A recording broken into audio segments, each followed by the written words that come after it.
Salut, c'est Superfan.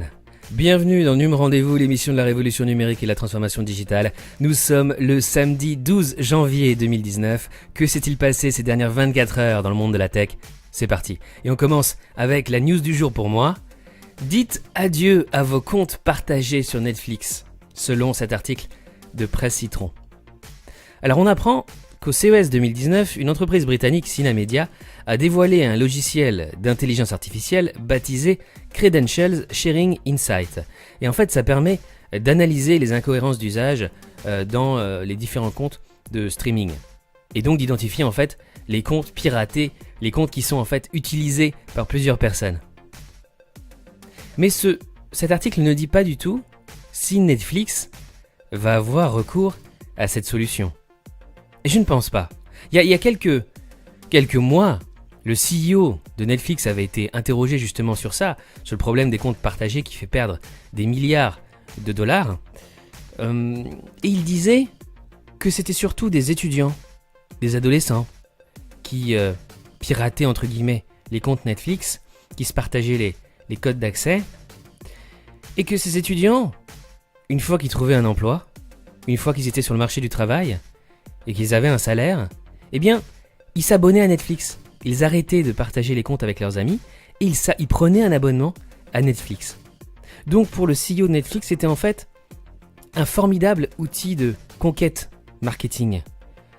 Et ça permettait à plein d'adolescents et d'étudiants qui n'ont pas les moyens de s'abonner à Netflix, de découvrir les séries Netflix et entre guillemets de les rendre addicts pour que plus tard, ils s'abonnent une fois qu'ils auront trouvé un travail. Donc, a priori, le CEO de Netflix disait que c'était pas un problème et qu'il ne pensait pas interdire à court terme et à moyen terme ce piratage des comptes. Donc, rassure-toi, c'est pas pour demain à mon avis. On va passer maintenant aux news GAFAM, Google, Apple, Facebook, Amazon, Microsoft. Alphabet, la maison mère de Google, poursuivie pour avoir dissimulé des cas de harcèlement sexuel. D'ailleurs, tous les articles mentionnés dans cette vidéo sont évidemment dans la description de cette vidéo sur YouTube avec tous les liens directs, comme d'habitude. Apple prévoirait de nouveaux iPhones et l'un d'entre eux aurait 3 capteurs photo. Facebook, Cambridge Analytica plaide coupable et admet avoir enfreint la loi britannique. Bon, de toute façon, l'entreprise a été fermée et les dirigeants de Cambridge Analytica ont recréé une entreprise derrière. Amazon investit dans Balio, fleuron français de la manutention automatisée. J'en ai déjà parlé hier. Justice, et ça c'est une nouvelle très très importante pour l'économie numérique française. La relation entre un chauffeur VTC et Uber reconnu comme un contrat de travail en France. Donc ça pourrait être généralisé à toutes les entreprises de services de VTC et aux services de livraison aussi. Ce qui va remettre en cause leur existence et leur activité en France. Droit à l'oubli, pas de portée mondiale, estime l'avocat général de la Cour de justice de l'Union européenne. Alors c'est seulement un avis de l'avocat général de la Cour de justice de l'Union européenne qui se range du côté de Google, très étonnant, alors que la CNIL justement voulait généraliser le droit à l'oubli au monde entier.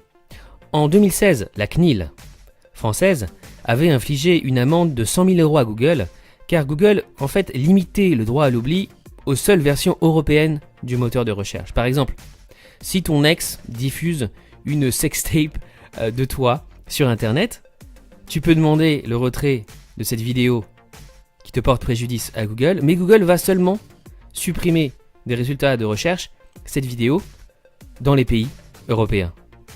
Et ça continuera d'exister dans les autres versions mondiales de Google. Donc c'est extrêmement bizarre que l'Union européenne, que l'avocat général de l'Union européenne se range du côté de Google et nous dise que le droit à l'oubli se limite aux pays de l'Union européenne et que ça ne peut pas être étendu dans le monde entier. Je trouve ça, de mon point de vue, assez ridicule et de mon point de vue, le droit à l'oubli devrait être évidemment mondial puisque le web est mondial et n'a pas de frontières. Levée de fonds. Les startups françaises ont levé 49 millions d'euros du 5 au 11 janvier 2019.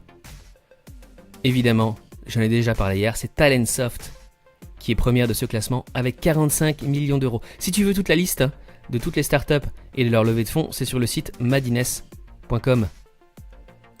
Série on finit par les séries. Sex Education, la nouvelle série Netflix sur le sexe positif qu'il faut montrer aux ados. Donc cette série est déjà disponible sur Netflix. Netflix d'ailleurs n'accueillera plus les séries de France Télévisions. Parce que France Télévisions a passé un accord anti-Netflix historique avec les producteurs de séries français. Je sais pas si tu sais, mais France Télévisions et les autres chaînes françaises comme TF1 et M6 se sont alliés pour créer leur propre service de streaming pour concurrencer Netflix qui s'appelle Salto et qui va être lancé très prochainement. D'ailleurs, Canal+ a annoncé récemment qu'ils allaient relancer leur service de streaming Canal Play pour concurrencer Netflix en tout cas. Ils vont essayer. Et enfin, la news geek du jour. Un film sur le surfeur d'argent, le Silver Surfer, se rapproche chez Marvel. Enfin, le Silver Surfer, le surfeur d'argent, c'est un des personnages les plus intéressants, les plus énigmatiques et les plus charismatiques de l'univers Marvel. Tu l'as peut-être d'ailleurs déjà vu dans le film Les 4 Fantastiques. C'est tout pour aujourd'hui, merci d'avoir regardé Num Rendez-vous.